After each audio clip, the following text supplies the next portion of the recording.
The first morning. It begins not with a gunshot, but with the slow rustle of wool and canvas, the creak of worn leather straps, and the sound of boots crunching on cold earth.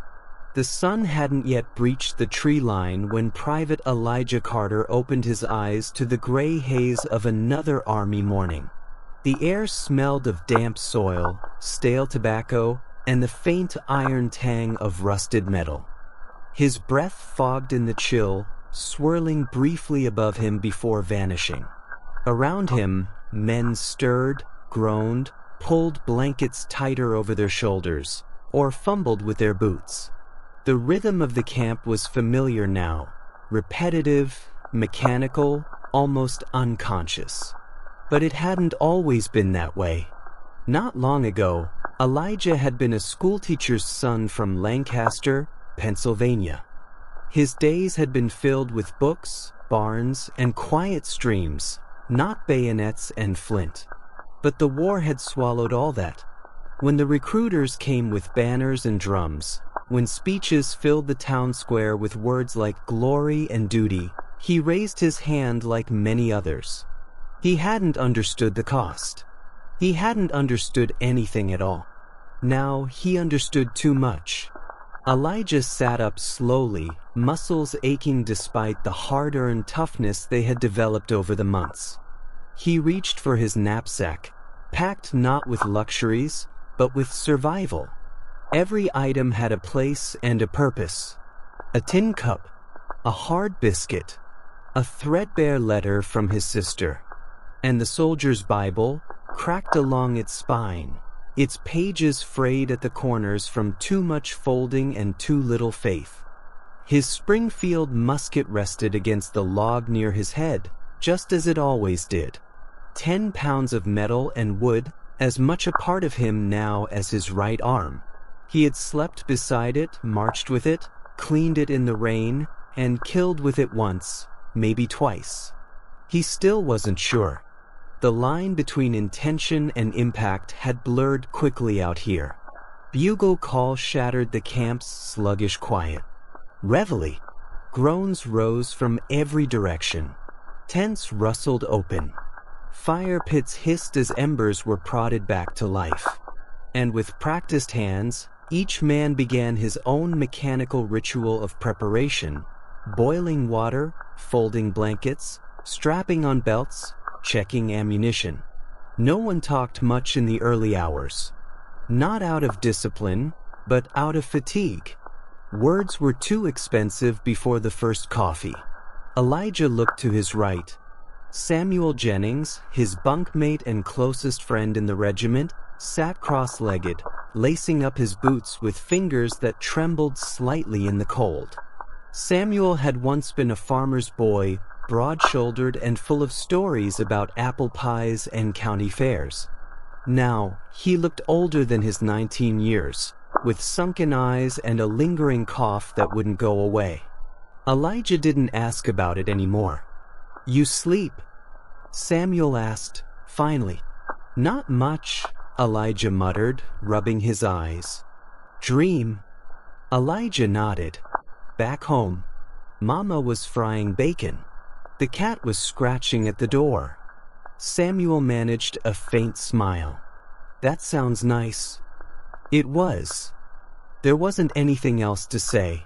Dreams were a dangerous comfort in war, soothing for a moment, but jarring in their wakefulness. They reminded you of things you couldn't get back. "Fall in," came the sergeant's voice, sharp as frost. The regiment stirred in response. Elijah slipped the last strap of his haversack across his chest and stood. His boots pressed into the mud with a sound he'd come to know intimately. He lined up beside Samuel, shoulder to shoulder, eyes forward. All around him, the blue line assembled. Men of every shape and height, every age from barely grown boys to bearded men with years behind their eyes. All bound by one thing, the uniform and the inevitability of what lay ahead. Their commanding officer, Captain Harrington, rode down the line, straight-backed on a black horse. He was in his early 30s, a lawyer before the war, with a gaze that cut through men like a whetted blade. He gave no speeches today, no rousing calls, just a curt nod and a wave of the hand. The march began. Boots lifted and fell in unison. The air was quiet except for the rhythmic thud of leather soles and the occasional click of a canteen. Elijah let his body fall into the familiar sway. One foot, then the other. He didn't look to the trees or the sky. He looked down, at the dirt road before him, at the boots of the man ahead, at the dust kicked up with every step. The weight on his back was heavy, but not unbearable. He was used to it now. The rifle, the rations, the blanket roll, the tension that never quite left his shoulders. The ache in his thighs, the sore in his heel, the gnawing in his belly. They were constants, like gravity or sorrow. After 3 miles, they paused briefly for water. Elijah knelt by a shallow creek and cupped his hands into the flow. The water was cold, sharp against his cracked lips. He didn't drink too much, just enough to wet his throat. Samuel crouched beside him. "Think we'll see action soon?" Elijah didn't answer right away. He didn't like speculating, but he knew the signs, the rushed pace, the whispered conversations among officers, the way the cavalry had ridden ahead without word. Something was coming. Maybe today. Maybe tomorrow. "Yeah," he finally said. "Soon." The sun rose higher, burning through morning mist. Heat settled on the men like an unwelcome blanket. Sweat soaked through wool. Faces flushed. But still they marched. By mid-afternoon, a small rise came into view, covered in thick trees, narrow trails, and the faint glint of something metallic. A scout returned with breathless news. Confederate movement spotted ahead. The patrol may be more. The column slowed. Voices dropped. Bayonets were fixed. Elijah felt his heart begin to race, not like a gallop, but a steady, rising drumbeat. He glanced at Samuel. His friend had gone pale, but his hands didn't shake. They moved off the road into the tree line, forming loose skirmish lines. Elijah crouched behind a fallen log, rifle raised, ears straining. Somewhere ahead, a twig snapped. Then silence. Then nothing. No gunfire. No charge. No enemy appeared. "False alarm," the sergeant muttered after 15 minutes. But the damage was done. The men's nerves were frayed. The thought had been planted, and it would bloom again at the next sound, the next shadow. They pitched camp at dusk, in a field just beyond the trees. Tents went up quickly. Fires were small and well shielded. Dinner was salt pork and hardtack, chewed in silence. That night, Elijah lay on his back, eyes open, staring at stars that looked far too peaceful for the world beneath them. The sounds of camp were all around, snoring, coughing, murmured prayers. But his mind wasn't in the field. It was in a wooden kitchen in Pennsylvania, with bacon on the stove, and a cat scratching softly at the door. Marching into misery. By the time the morning sun crested the tree line, the regiment was already deep into its march. The landscape stretched out before them in an endless ribbon of dirt road, flanked by dying winter grass and bare oaks stripped clean by wind and war. The only music was the dull rhythm of synchronized footsteps and the distant creak of supply wagons struggling through mud. Elijah Carter trudged near the middle of the column, his head bowed beneath the weight of his knapsack and the endless hours ahead. The straps dug into his shoulders, already raw from yesterday's march. His lower back throbbed. His thighs burned. But he said nothing. Complaints had become a kind of sin, not because anyone forbade them, but because everyone shared the pain and no one had the strength left to spare pity. Samuel walked beside him, coughing every so often into a threadbare cloth. Elijah pretended not to notice how deep the coughs had become, how long they lingered afterward. "You ever wonder," Samuel said hoarsely, "if anyone back home imagines this part?" "What part?" "This." He gestured weakly to the muddy road, to the sweat-soaked men, to the dust clinging to every inch of their wool uniforms.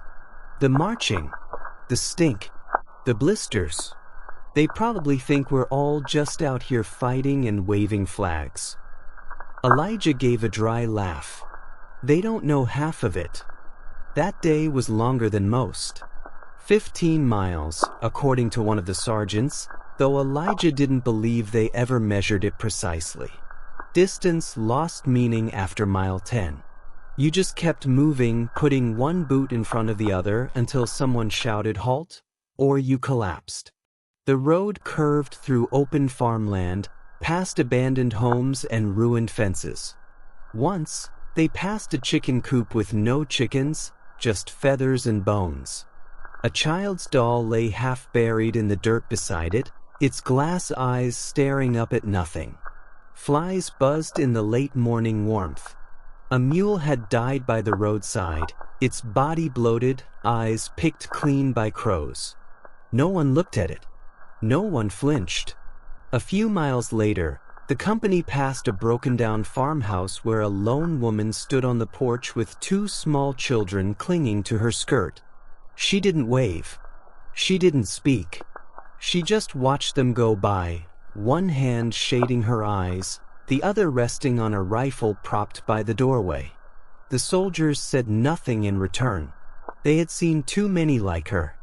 As the afternoon wore on, the heat grew heavier. Sweat pooled in their collars. Elijah's shirt clung to his back like wet paper. Blisters burst beneath his socks. Every step sent a new shock of pain from his heels up through his spine. When they finally stopped for a brief rest, Elijah dropped his pack and slumped beneath a shade tree, breathing through gritted teeth. Samuel sat beside him, his face pale and his eyes glassy. "You all right?"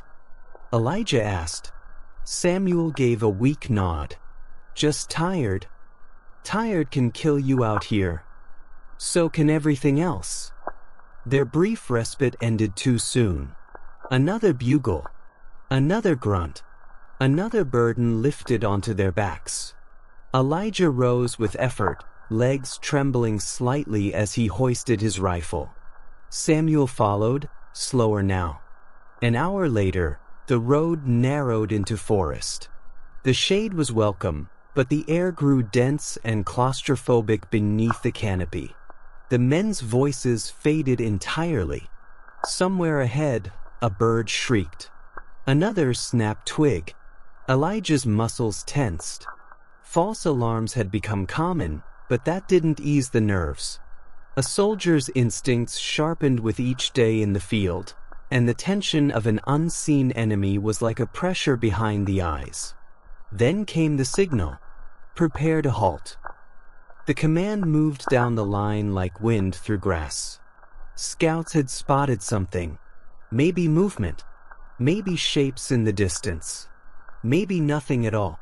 The regiment fanned out cautiously, muskets at the ready, eyes scanning through pine and smoke.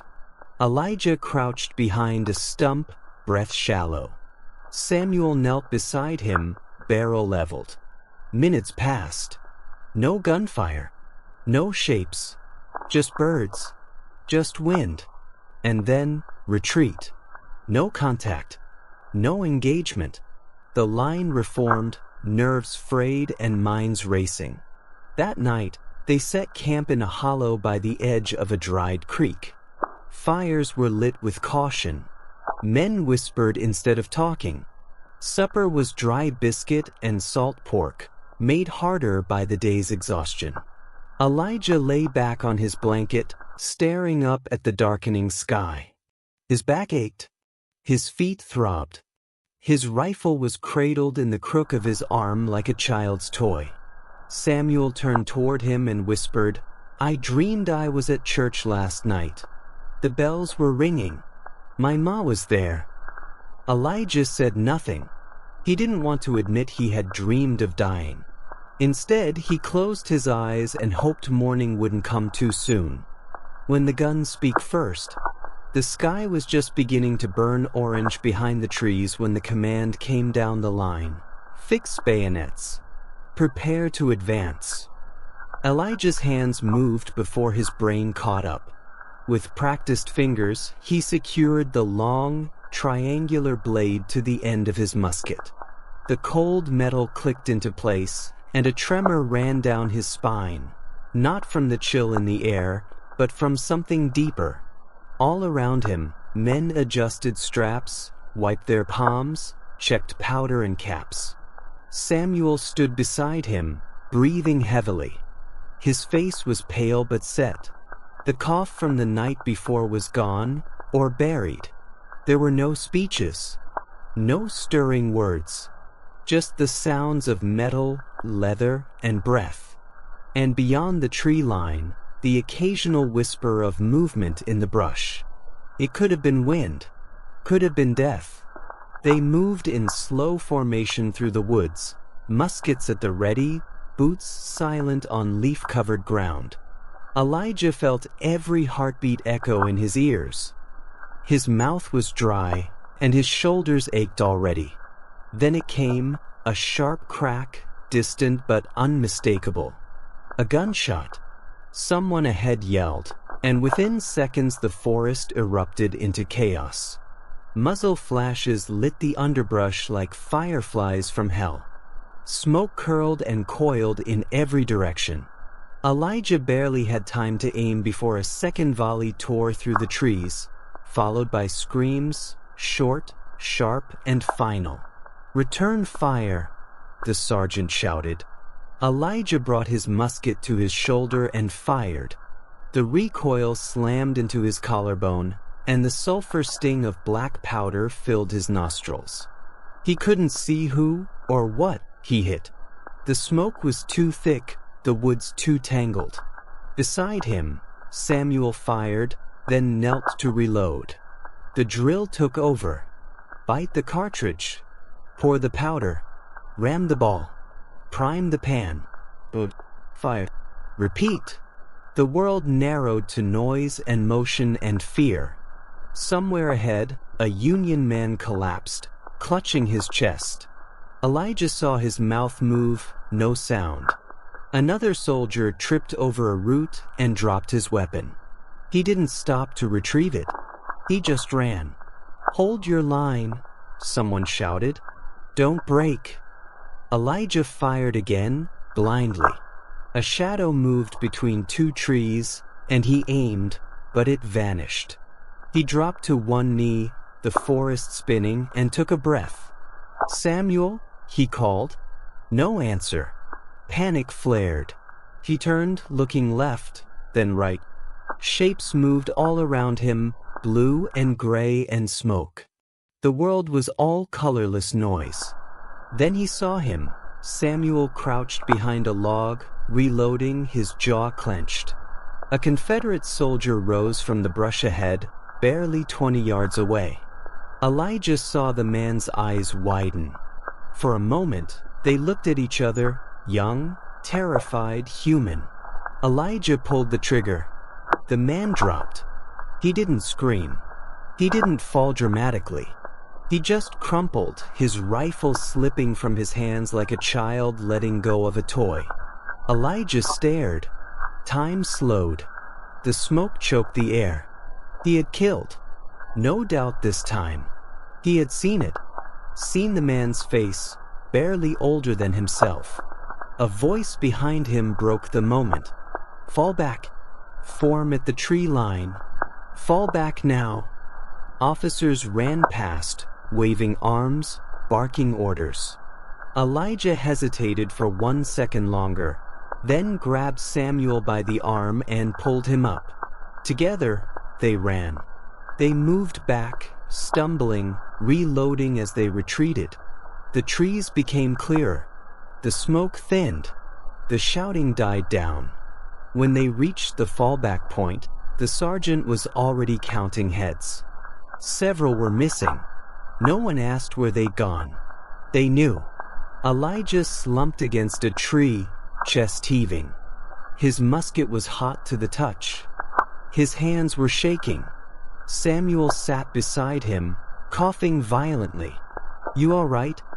Elijah asked. Samuel nodded, then shook his head.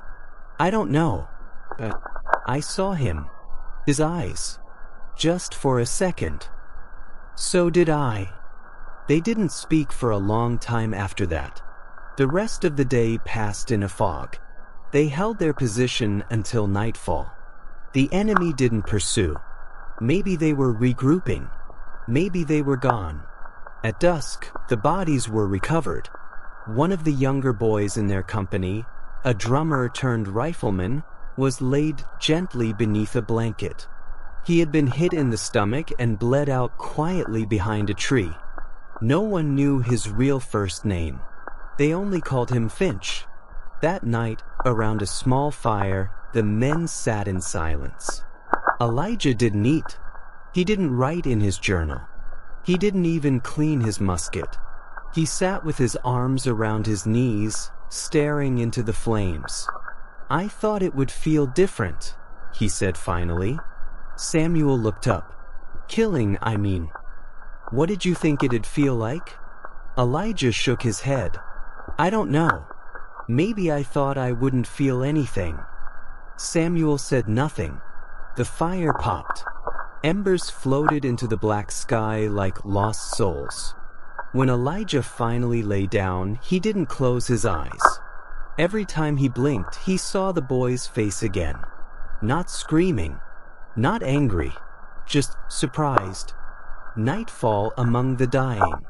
The battle had ended before sundown, but its echoes clung to the world like smoke clings to wool.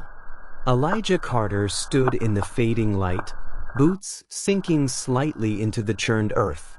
The clearing where they had fought just hours before was now a graveyard in waiting, rifles discarded, bodies half buried in leaves, moans of the wounded slicing through the hush like jagged whispers. The air smelled of powder, sweat, blood, and something more sinister, rot. Not full decay, but the beginning of it hinted at in every breath. It wrapped itself around his throat, made each inhale a choice. He hadn't spoken since the retreat. Neither had Samuel. They moved like sleepwalkers, part of the detail tasked with retrieving the injured.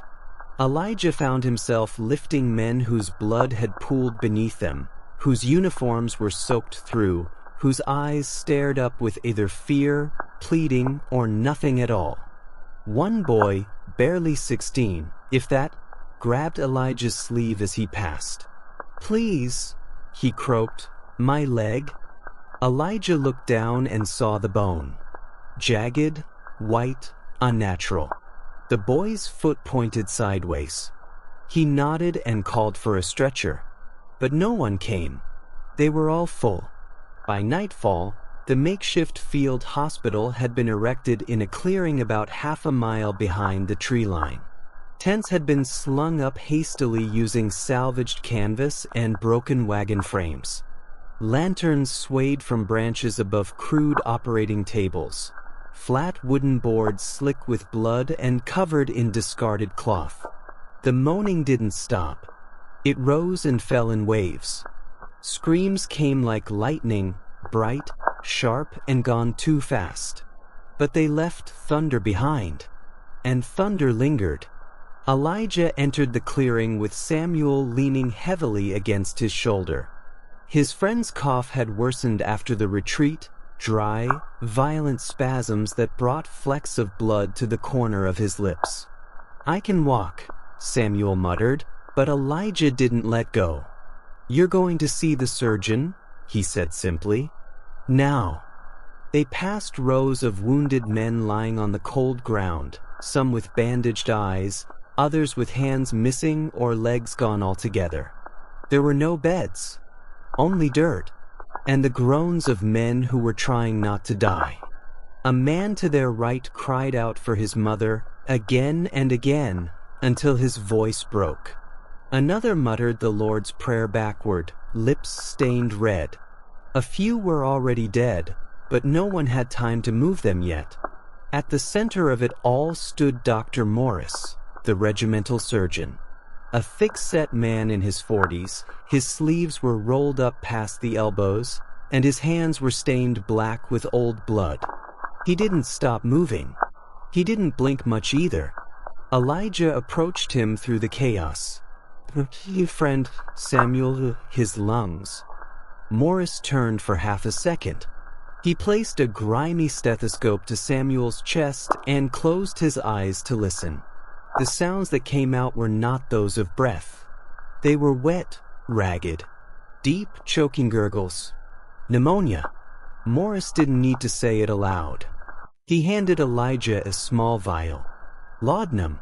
2 drops every 6 hours. More if the pain gets worse. That's it. Morris looked up. His eyes were sunken, his face hollow.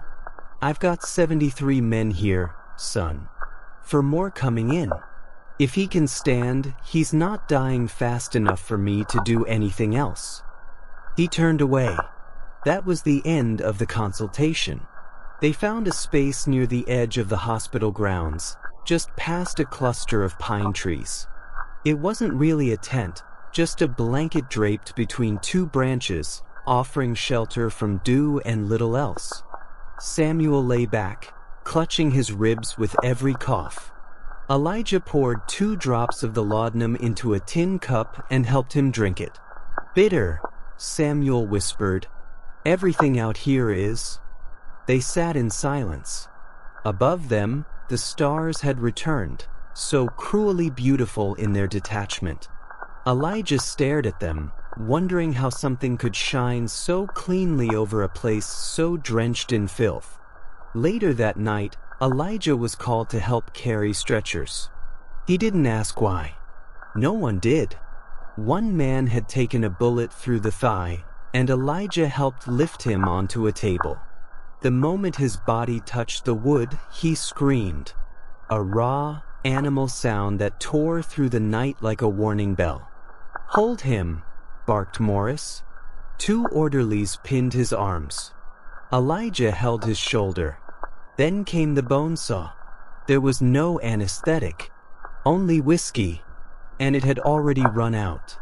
Elijah watched as the leg came off, a gush of blood coating the surgeon's apron, the blade biting through muscle with sickening ease. The man screamed until his throat gave out. Then he passed out, or died. Elijah didn't know which. He turned away and vomited behind a tree. When he returned to the shelter, Samuel was awake, staring blankly at the canopy above them. "Elijah," he said, voice hoarse, "you remember when I told you I used to swim in the river every Sunday? After church?" "I remember. I used to hate the cold water. But now, I'd give anything to feel it." Elijah didn't answer. What could he say? Hours passed. The laudanum was running low. Samuel's breathing grew worse. Every gasp was a fight. Elijah sat beside him, gripping his hand as if trying to anchor him to the world. Somewhere in the distance, another man screamed. Then silence. Then the crackle of fire. Then moaning. Always moaning. Before dawn, Samuel spoke again. "Elijah." "Yeah. If I go tonight, you won't. But if I do, tell my sister. Tell her I wore the blue proud. Tell her I wasn't afraid." Elijah's throat closed. He nodded, tears welling in his eyes. "I'll tell her." Samuel smiled faintly. "I was afraid, though." "I know." They said nothing more. When morning came, Elijah opened his eyes to find the birds singing softly in the trees. The air was still, cold, quiet, and Samuel's hand had gone limp in his. Of orders and scouts.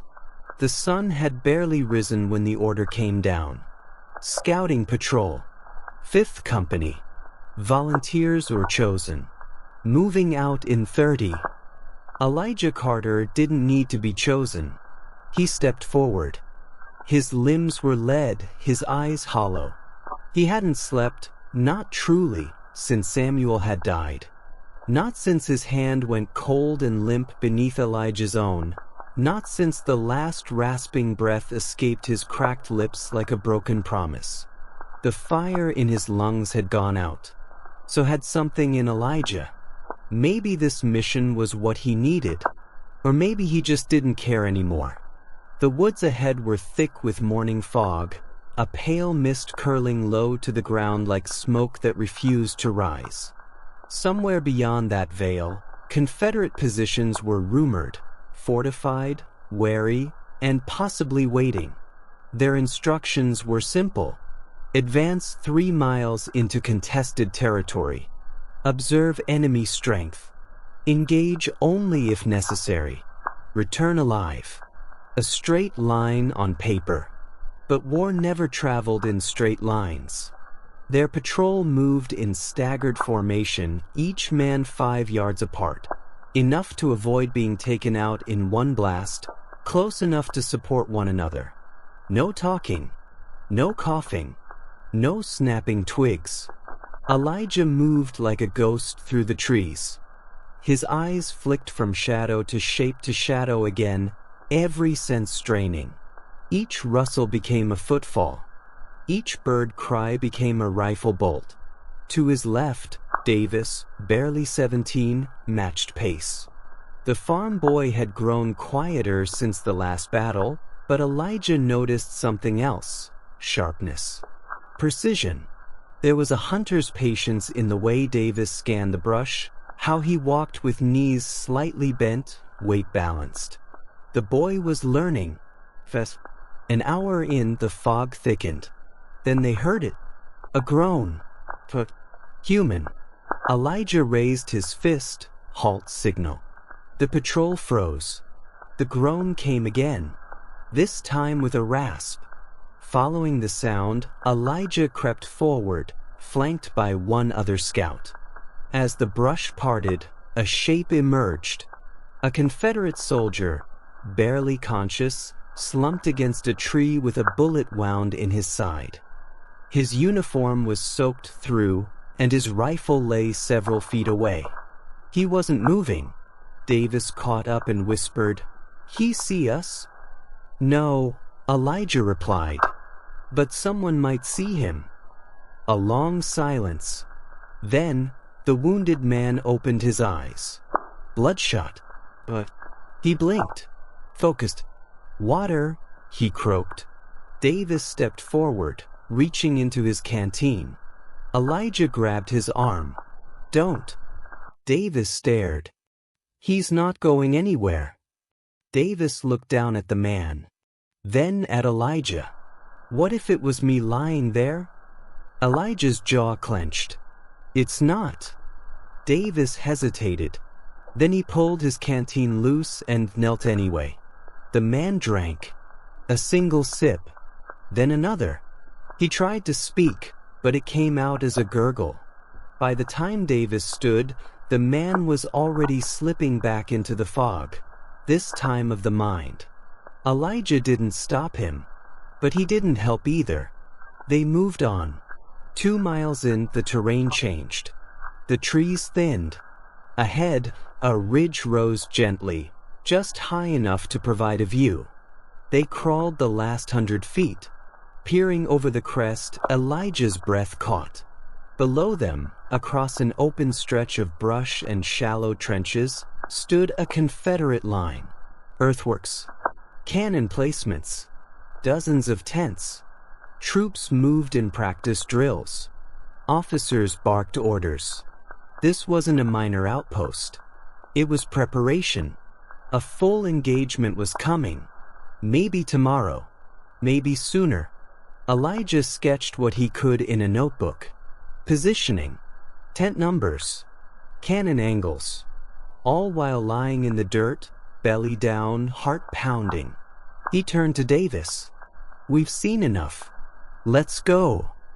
They didn't make it 200 yards before the first shot rang out. A musket ball slammed into the trunk of a tree to Elijah's right. "Ambush!"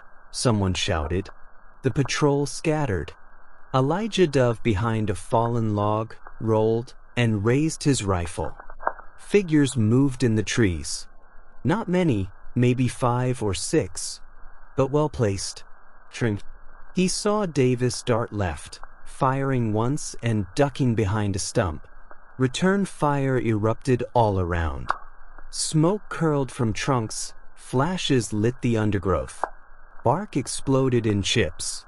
Elijah spotted one rebel moving between 2 trees and squeezed the trigger. The man spun and fell. "No time to think. Just move." He shouted, "Pull back. Use the west slope." One man, a private named Reynolds, stumbled, hit in the leg. He cried out, dropped his rifle. Elijah turned back. Davis shouted, "Go. I'll cover."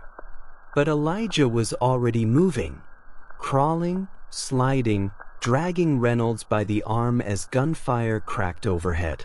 A shot grazed his shoulder. He hissed but kept going. By the time they reached cover, both were slick with blood, Reynolds much worse. The firefight ended as quickly as it had begun.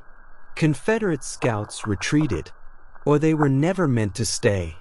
The patrol limped back to camp by dusk. Reynolds was carried the last mile. Elijah didn't let go until they reached the surgeon's tent. Dr. Morris didn't even look up. He simply pointed to a tarp. Next. Later that night, Elijah sat near the fire, his shoulder bandaged and his hands still shaking. Davis approached and sat beside him. "You went back for him," Davis said. Elijah didn't answer. "I would have too," the boy added, "but I didn't know if I could." "You would have," Elijah said quietly, "or you wouldn't have slept again." They sat in silence. The fire cracked. Then Davis asked, "That rebel today, the one we gave water to, think he lived?" Elijah stared at the flames. "No." Davis nodded slowly. Neither of them spoke again. Above them, the stars came out. Distant, cold, unchanging. But everything else had changed.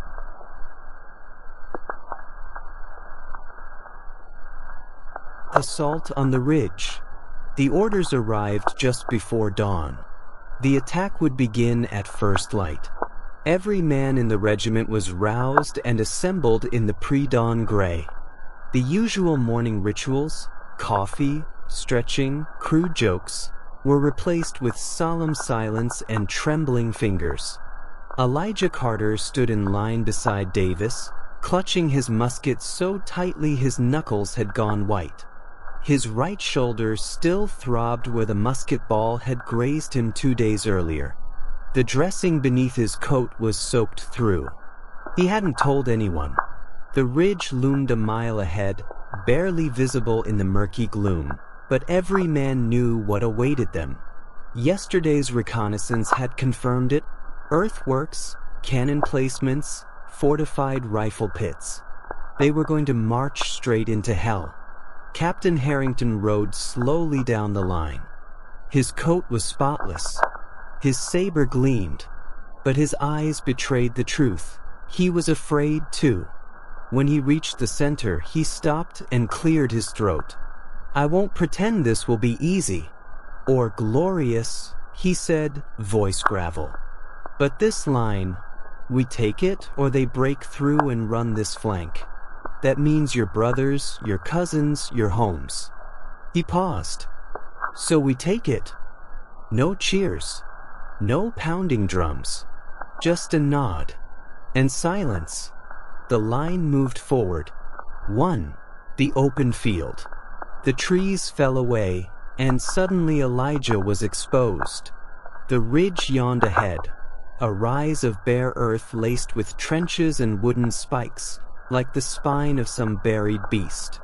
Confederate flags fluttered faintly behind the works. Even from here, he could see the glint of bayonets, the silhouettes of men moving into place. Company, advance. The drums began, a slow, steady cadence like the heartbeat of something ancient. Boots tramped through the grass, then dirt, then blood-soaked soil. Elijah kept pace with Davis. Neither spoke. Neither looked left or right. Only forward. The first cannon fired. It landed wide, but the sound alone rattled Elijah's chest. More shots. Dirt erupted like geysers around them. Men screamed. One soldier's leg was torn away mid-stride. He collapsed with a cry that curdled the air. They kept marching. Another shell exploded just behind them. Elijah felt the heat, heard the body behind him fall, but he didn't turn. The line wavered, closed again. A wall of lead met them halfway up the slope. 2. Fire and flesh. Rifle fire poured down from the ridge. Muzzle flashes blinked from behind sandbags and brush. The smoke curled low, mixing with dust and blood mist. Elijah dropped to one knee, took aim, and fired.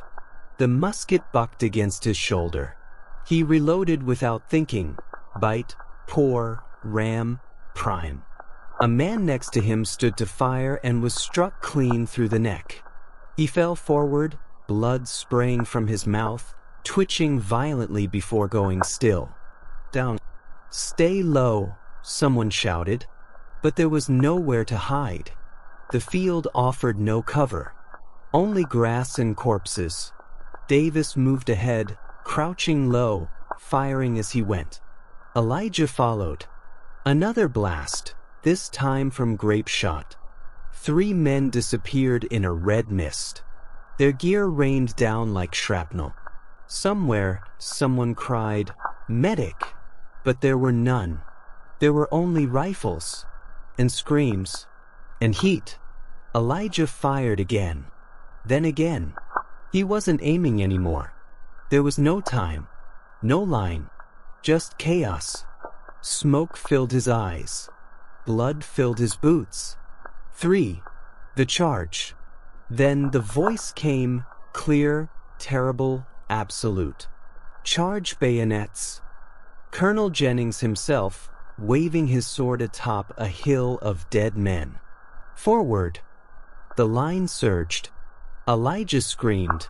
He didn't know what, just a raw, primal howl, and rose. Bayonets lowered. Boots stomped. Men roared. They ran, not out of courage, but out of desperation. There was no survival in staying behind. The final stretch was a blur. Elijah reached the base of the works, rammed his bayonet forward. It met flesh. A Confederate rifleman screamed, blood spurting from his belly. Elijah yanked his musket back, stumbled forward, swung again. Someone tackled him from the side. He rolled, landed on top of the man, and stabbed down, once, twice, 3 times. When he stood, his hands were red. Around him, the trench dissolved into madness. Men stabbing, punching, grappling in blood-slick mud. A Union soldier's skull cracked under the butt of a rifle. A Confederate dropped his weapon and raised his hands, only to be shot point-blank. There were no orders now. No ranks. Only survival. Elijah locked eyes with Davis across the trench, both panting, bloodied, alive. "Flank! They're retreating!" someone shouted. And they were. The Confederate line was breaking, slowly, then all at once. Men dropped their muskets and ran for the second ridge. Others simply collapsed from exhaustion. "Hold your fire," came the belated command. Too late. For aftermath. The silence came slowly, like a reluctant fog. Elijah stood amid the dead, chest heaving. The trench reeked of blood and powder, feces and burnt cloth. His hands shook. His ears rang. He looked down at the body nearest him. It was a boy, no older than Davis. The bayonet had gone straight through the heart. He hadn't even screamed. "Carter!" someone shouted. Turned. It was Davis, limping but alive. "We held it," he said, voice ragged. Elijah nodded numbly. His legs gave out. He sat down in the mud beside the corpse. And we lost something else, he thought. That night, the firelight flickered across exhausted faces. Canteens were passed hand to hand. No one ate. They had won the ridge. But no one cheered. They counted heads instead. 38 missing. 27 dead. 52 wounded. Elijah cleaned his rifle slowly, deliberately, then laid it beside him and looked up at the stars. They still glittered, cold and untouched, as if nothing had changed, as if no blood had been spilled, as if Samuel hadn't died just days before, as if Elijah hadn't killed 2 men by hand. He reached into his coat and pulled out the letter he had written the night before the charge. It was addressed to his sister. He hadn't finished it, so he did now. Not about victory, not about bravery, but about mud, and smoke, and boys who screamed, and how sometimes the dead looked surprised. Ghosts in the campfire light. The ridge was quiet now, but it wasn't peace. It was the heavy, suffocating silence that comes only after a battle has taken more than it gave. The kind of silence that doesn't soothe, but swells inside the chest like smoke in the lungs. Elijah Carter sat with his back to a sandbag wall, staring blankly into the orange flicker of a fire that had burned too long. Davis was beside him, knees hugged to his chest, chin on his arms, saying nothing. Around them, scattered in a loose, unspoken circle, were the survivors, men from different companies who had lived through the charge, through the smoke and blood and screaming, through the moment where war stopped being glory and became something feral. No one spoke. No one needed to. They were bound not by orders, but by the weight of what they could no longer say. Elijah's eyes were on the flames, but he didn't see them. He was still in the trench, his bayonet buried in a man's chest, the blood warm and thick against his fingers, the scream cut short in a gurgle. He hadn't told anyone. Not Davis. Not anyone.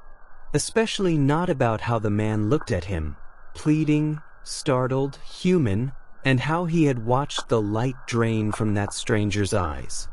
Davis hadn't spoken all evening either. He dropped his rifle during the melee and fought with his fists, blood smearing across his knuckles and face. When it was over, he stood in the trench, panting like an animal, shaking. The first to break the silence was Private Haskins, a gaunt, quiet man from Kentucky. His voice was thin and dry, like dust over gravel.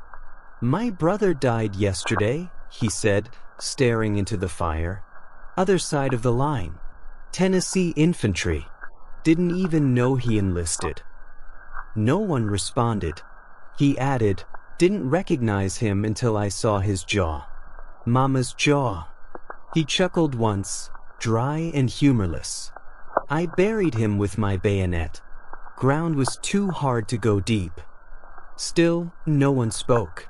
They couldn't. But slowly, other voices joined, low, unsure, like they were confessing not to each other, but to the fire. One sergeant said he'd killed a man who was smiling at him. Shot him in the chest because he didn't know what else to do. "He was bleeding already," the sergeant whispered, but he smiled. "So I ended it." They weren't telling stories. They were exorcising demons. Later, Davis finally spoke, so soft Elijah barely heard. "Do you think we're still good men?" The words hit harder than the musket ball in Elijah's shoulder. He didn't answer at first. Then, after a long pause, he said, "I think we're still men. I don't know if good fits anymore. Davis blinked rapidly, then said, "I stabbed someone in the back. He was trying to climb out of the trench. I didn't want him to turn around. I didn't want to see his face." Elijah nodded slowly. "I stabbed one in the stomach, watched him crawl away. I didn't stop him." The silence that followed was heavy and unforgiving. "What do we do with that?" Davis asked. Elijah didn't look up. "Bury it. Then keep walking." No one saw the ghost when it first appeared, not clearly, but they all felt it. The ridge was quiet, but not empty. Some men claimed they saw shadows in the tree line, tall, still, and watching. Others heard footsteps in the dark, too light to be real. Elijah saw Samuel, across the fire, standing, silent, not wounded, not angry, just watching, and then gone.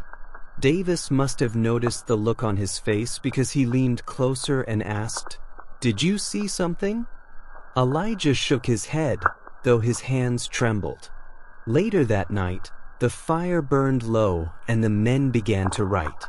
Letters to wives, mothers, sisters. Lies mostly. "I'm doing well. The fight wasn't as bad as they say. I made a few friends. We're winning." Elijah wrote too, folding the truth into folds of silence. "Dear Sarah," he began, "we took a ridge today. It was hard, but we held it. I'm proud. I'm tired, but safe. Tell Mama I still wear the ribbon she gave me. Tell her not to worry." He signed it, folded it, and slipped it into his coat. He didn't mention the blood on his hands, or Samuel's grave, or the ghost. By morning, the fire was cold. Ash and silence remained. Captain Harrington arrived with new orders. A new ridge, a new line, a new target. And so, like they always did, the men strapped on their gear, adjusted their packs, and prepared to move. Elijah looked once more at the dead fire. The ghosts had retreated, for now. But they would return. Tonight, or tomorrow, or the next night. They always did. The river lines stand. They marched again before sunrise. The ridge was behind them now, smoking, silent, and soaked with blood. Ahead was the river. The command had moved east, shifting the regiment toward the bank where Confederate forces were said to be entrenching for a counteroffensive. The terrain changed quickly. Woods thinned into open pasture, pasture into sloping lowland, and finally into a long, winding floodplain fringed by trees and marsh reeds. It was the kind of landscape that looked quiet even when it wasn't. Elijah Carter walked near the front of the column, boots sinking slightly into damp earth. His pack felt heavier than usual. His shoulders slumped a little lower. The ghost of Samuel still clung to the edge of his vision, sometimes a figure behind a tree, sometimes a voice in the wind. But Elijah no longer flinched when he felt it. He just accepted it, like the pain in his knees or the blister on his heel. Some things followed you, even when they weren't supposed to. By mid-morning, they reached the rise above the river. What lay ahead was clear. A shallow bend in the water, lined with sandbags and sharpened stakes. Confederate trenches curved like ribs along the far bank, and just behind them, artillery dug into high ground weighted like crouching beasts. Even from their position, the Union scouts could see rifle barrels bristling along the parapets. There would be no easy crossing. One, digging in. Captain Harrington ordered the regiment to hold their current position and prepare fortifications. Shovels were handed out. Tools made for farmers were now the instruments of defense. The men dug all afternoon. Rifle pits, shallow trenches, improvised breastworks of logs and timber, whatever could be dragged from the nearby woods. Elijah dug beside Davis, each scoop of dirt heavier than the last. The soil here was wet and clumpy, rich with rot and the thick smell of river mud. Mosquitoes swarmed their faces, biting through sweat and fabric alike. A horsefly landed on Elijah's cheek, and he smacked it absently without stopping the motion of his shovel. They worked until their hands blistered and backs screamed. Then they worked more. When the sun began to sink, fires were forbidden. No smoke, no light. They ate cold salt pork and hardtack under whispering trees, lit only by the sky's fading blue. It was the first night in a week where no one spoke of victory. Only survival. 2. First contact. The first shots came just after midnight. Answered. Not a full assault, just skirmishers probing the line. But they were close. Elijah woke to the sound of snapping twigs and a single gunshot echoing through the dark. Men scrambled in the trench, rifles raised, breath fogging in the cold air. Davis crouched beside him, eyes wide in the gloom. They saw nothing, just black trees and the soft lapping of the river. A Union sentry had been hit. In the throat. No sound, just blood and twitching. They returned fire into the darkness anyway. By dawn, all was still. But no one truly slept again. 3. Routine of ruin. The days bled together. The line became their world. Rifle pits their homes. Shovels the only reliable tool. They moved like insects beneath the earth, reshaping it for war, carving survival out of mud. Their hands turned raw, nails blackened. Blisters ruptured. One man sliced his palm open on a rusted shovel head and died 3 days later of fever. Letters stopped arriving. The supply wagons came late. Water was fetched from the river in small, rationed amounts, always downstream from corpses. Davis began talking in his sleep. Names Elijah didn't recognize. Sometimes sobs. Sometimes laughter. Sometimes Samuel. The air grew thicker with each passing evening. The smell of damp wool, rotting roots, gun oil, sweat, unwashed skin, powder smoke. Elijah's world shrank to a few feet of trench, a musket, and a silence that screamed. For the enemy they don't see. They never saw more than glimpses of the Confederates. A shadow behind the stake line. A flash of brass in the treetops. A muzzle peeking from a crack in the earth. But they were there, always there, waiting. Sometimes, at dusk, Elijah could swear he saw movement behind the enemy fortifications. Just beyond the bend. Just far enough to make you question if it was real. One night, someone across the river played a harmonica. A tune Elijah didn't recognize, but something about it felt like home. The men listened in silence. No one spoke until it stopped. Then a single shot rang out, and the song ended forever. 5. Blood in the water. On the 6th day, a patrol was sent downriver, 5 men. Only 2 returned. Elijah helped pull one of them out of the mud. His leg was shredded by grape shot. The man kept whispering, "They knew, they were waiting, they watched us walk in." They were being baited. Every movement above the trench was risky. Even lifting a canteen drew fire. A man trying to relieve himself outside the embankment was shot clean through the chest. They buried him where he fell. Captain Harrington changed tactics. No movement before dawn. Rotations every 2 hours. Strict silence. Eyes forward. Davis asked, "What are we waiting for?" Elijah didn't answer, because he didn't know. 6. When the rain came. On the 9th night, it rained. The trenches filled with water, slow at first, then fast. It rose to their ankles, then their knees. Elijah and Davis spent the night standing, boots submerged, rifles held above their heads. Rats swam through the muck. One crawled up Elijah's leg. He kicked it away without flinching. By morning, the water had lowered, but the ground was ruined. Every step was suction. Every breath was mildew.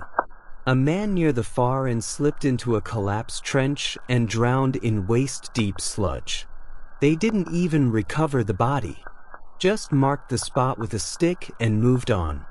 Elijah felt something give way in his chest, not pain, not rage. Just nothing. Like a part of him had soaked through and been carried off by the river. 7. Ghosts at the waterline. On the 10th night, Elijah dreamed of Samuel again. But this time, Samuel didn't speak. He just stood on the far bank of the river, looking across. Silent. Soaked. The moon behind him. Elijah tried to call out. No words came. He reached toward him.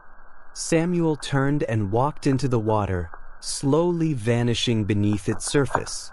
When Elijah woke, Davis was already sitting up, staring into the dark. You too? Davis asked. Elijah nodded. They didn't say who. They didn't need to. 8. New orders. At dawn, a runner arrived. The regiment was moving again. Another bend in the river. Another name to memorize. Another patch of earth to die on. Elijah packed his gear in silence. His rifle was coated in rust. His boots peeled at the seams. He looked back once, at the trench, the waterline, the stick where the drowned man was buried, the half-rotted log they'd used as a bench. The place was quiet now, but it wasn't peace. Just a different kind of waiting. Letters never sent. The words we swallow are sometimes the ones that rot us from within. The rain had stopped just before dawn, but everything was still wet. Mud clung to boots like regret, thick and heavy, and the air was the kind that made paper sag and bones ache. A mist hung low over the camp like a shroud, muffling sounds, stretching time. The regiment wasn't marching that day, not because there was peace, but because the generals didn't yet know where to send them next.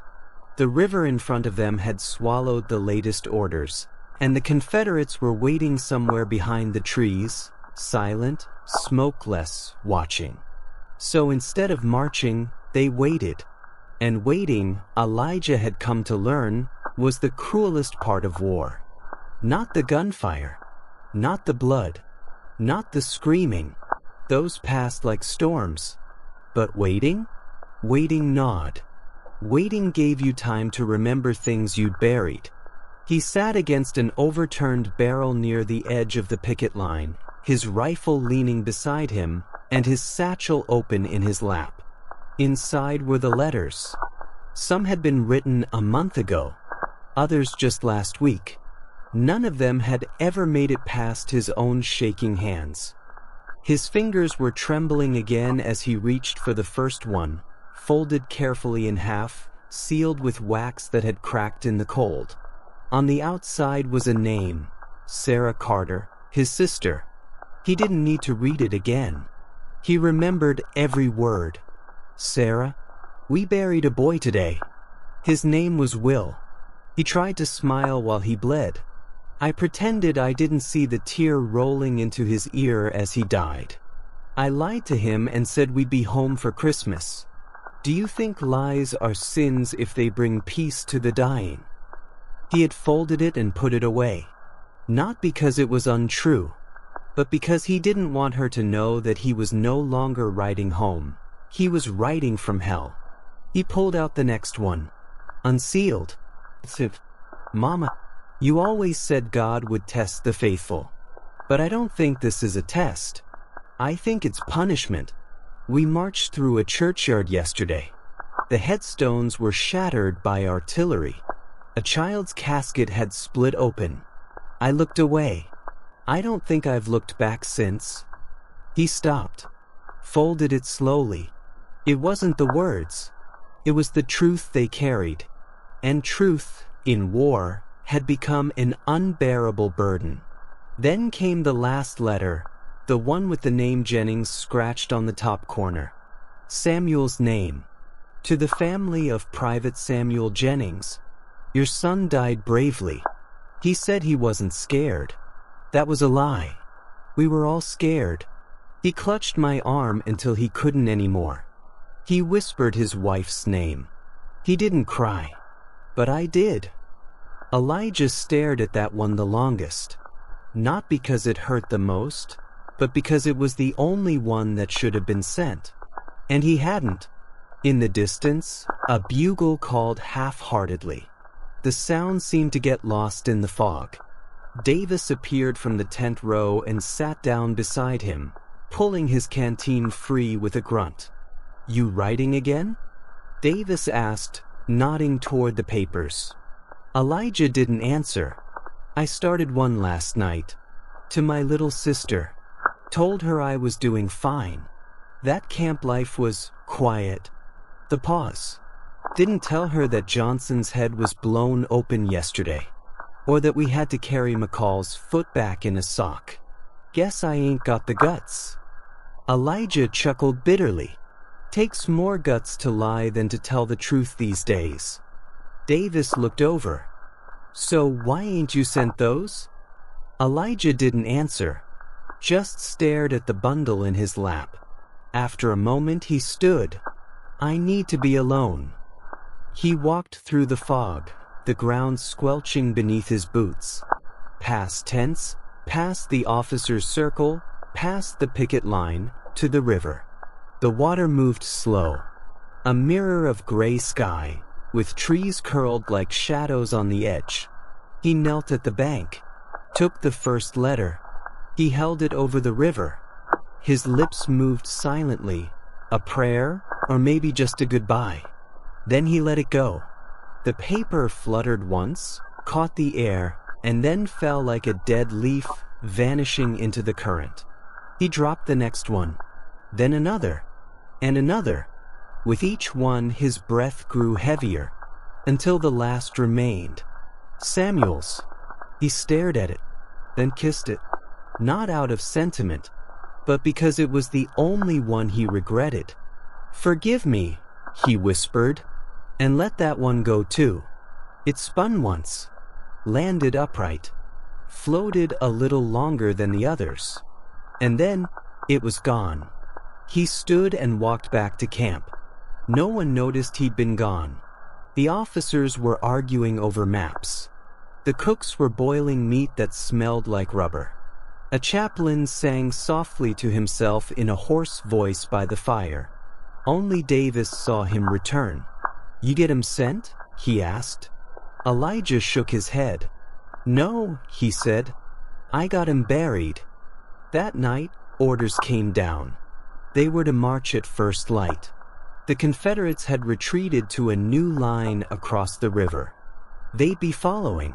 But Elijah knew better. They weren't following anyone. They were chasing ghosts. And the road ahead was thick with the weight of unsent words. Tomorrow's march. There are no goodbyes in war, only those who stay behind and those who disappear. The order came just before dawn. No trumpet, no fanfare, just the sharp sound of boots sloshing through the mud and the quiet voice of Lieutenant Parker moving down the rows of tents, waking men with a whisper and a touch to the shoulder. We move at first light. River crossing. The sentence alone was enough to silence every breath, because everyone knew what crossing the river meant. The Confederates had fallen back, but not in defeat, not in retreat. They were luring the Union forward, across the blood-swollen water, into terrain they knew better than the backs of their own weathered hands. And yet, there was no choice. Elijah stood at the edge of the river just after sunrise. Fog clung to the ground like ghosts unwilling to leave. On the far bank, the trees stood like sentinels, their bare limbs twisting in the morning wind. Somewhere in that tree line, Confederate artillery was already watching, already calculating range. He looked down at the water. It was the same river that had taken the letters the day before. He wondered if it remembered. The column formed slowly. They were fewer now. Faces missing. Some left behind in the field hospitals. Some never spoken of again. Others had simply vanished after the last charge, claimed by cannon or confusion or both. Elijah, now fully promoted to sergeant, had command over 12 men. 12 souls. One of them, Davis, still walked with a slight limp from a fall the week before. He said nothing about it, but Elijah noticed how he favored the right leg when he thought no one was watching. He placed Davis near the middle of the formation, close enough to support, far enough not to falter. Lieutenant Parker rode alongside them for the first few miles, his face pale from lack of sleep. He said nothing, only nodded when men saluted. He had taken to chewing willow bark for the headaches, but the dark lines under his eyes told the truth. He wasn't a man anymore. Not exactly. He was a thread, stretched and pulled by duty and fear, barely holding. As they crossed the makeshift pontoon bridge, the creak of wood beneath boot and wheel was the only sound louder than the river. On the far side, fields stretched open like a trap waiting to be sprung. The soil here was darker, richer, soaked in something more than rain. The men marched through it without speaking. They passed a burnt farmhouse, its stone chimney the only thing still standing. Crows circled above it. No one looked up. By midday, scouts returned with reports. Enemy fortifications ahead. At least 2 ridgelines. Entrenchments. Artillery pieces. Possibly a full brigade dug in behind earthen walls. Elijah stood beside Parker as the lieutenant studied the crude map the scouts had drawn in the dirt. His jaw tightened as he traced the ridgeline with a gloved finger. "We're to take that," Parker said quietly. "Before dusk." A long silence. Then Elijah asked, "With 12 men?" Parker didn't answer. He didn't need to. The attack began at 4:17 p.m. The sun was already beginning to dip, painting the sky in a sickly orange as the regiment crept into position. Elijah knelt beside Davis in a shallow depression just before the slope began. They could hear the enemy talking somewhere up the ridge. Laughing. Confident. Davis whispered, "Why are they always laughing before battle?" "Because they don't know," Elijah said. "They think they'll survive." A whistle blew. "Now," someone yelled. The hill exploded. Rifles. Cannons. Screams. Mud flew up in curtains as men surged forward, some tripping, some already falling. Elijah ran without thinking. The noise was everywhere. Deafening. A howling chaos that drowned the soul. Beside him, a man took a bullet to the neck and spun into the dirt. Another screamed as his leg was blown open by a cannonball. Blood misted the air like rain. But Elijah didn't stop. He reached the first enemy trench at full speed. The Confederate soldier in front of him was just a boy, no older than Davis. Their eyes met for a moment. One blinked. The other pulled the trigger. The boy fell. Elijah vaulted the trench. Behind him, his men followed, some firing, some screaming, all soaked in sweat and terror. But they pushed. They didn't stop. And by nightfall, the hill was theirs. Bodies littered the slope, blue and gray, side by side. Some groaning, some still, some staring up at a sky that would never change for them again. Parker was hit in the shoulder but alive. Davis sat at the top of the ridge, staring down at the blood on his bayonet. His hand shook. He didn't speak. He didn't blink. Elijah sat beside him. "You did good," he said. Davis didn't reply. "I didn't want to kill him," he whispered finally. "He looked scared. Like me." Elijah nodded. "That's how you know you're still human." Later that night, Elijah sat by the campfire, writing. One letter. Just one. To the family of Private Davis. He survived today. But something in him didn't. He folded it, placed it in his satchel. He didn't know if it would ever be sent, but at least it was written.